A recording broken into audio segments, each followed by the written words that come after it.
Battalion ৩১ বিজিবির পক্ষ থেকে সীমান্তে আমাদের টহল তৎপরতা এবং নজরদারি বৃদ্ধি করেছি গতকাল রাত ১২টা থেকে। আপনারা জানেন যে একটি গতকাল শুক্রবার ঢাকায় একটি গুলিবর্ষণের ঘটনা ঘটে এবং আততায়ী যেন সীমান্ত দিয়ে বাংলাদেশ থেকে পালিয়ে যেতে না পারে, এই জন্য আমাদের বিজিবি সদর দপ্তরের নির্দেশনা অনুযায়ী আমরা আমাদের এই দুর্গাপুর এবং কলমাকান্দা সীমান্তে আমরা আমাদের চেকপোস্ট স্থাপন করেছি। অলমোস্ট 10টা চেকপোস্ট আমরা স্থাপন করেছি। সকল প্রকার যাত্রী, সাধারণ এবং বহিরাগত কোনো লোকের আগমন আমরা এখানে চেকপোস্টের মাধ্যমে পর্যবেক্ষণ করছি। এছাড়াও আমাদের যে নর্মাল যে টহল, সেই টহল তৎপরতা আমরা দ্বিগুণ করেছি এবং সীমান্তের অধিকাংশ স্থানে এবং সীমান্ত সড়ক জুড়ে আমাদের চেকপোস্ট এবং টহল তৎপরতা জারি রয়েছে।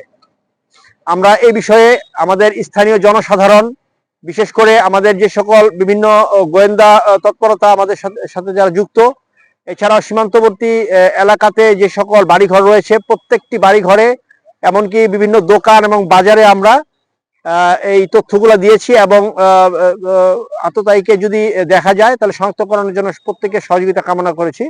আমরা সাংবাদিকদেরও বিশেষভাবে সহযোগিতা কামনা করছি। ধন্যবাদ। কোথা থেকে আসছেন? আসছে যে বর্ডারে গেছিল বাচ্চারা, দেখতে গেছিল সাত শহীদের মাজার। এগুলা পিছনে কি আছে? ব্যাগে কি?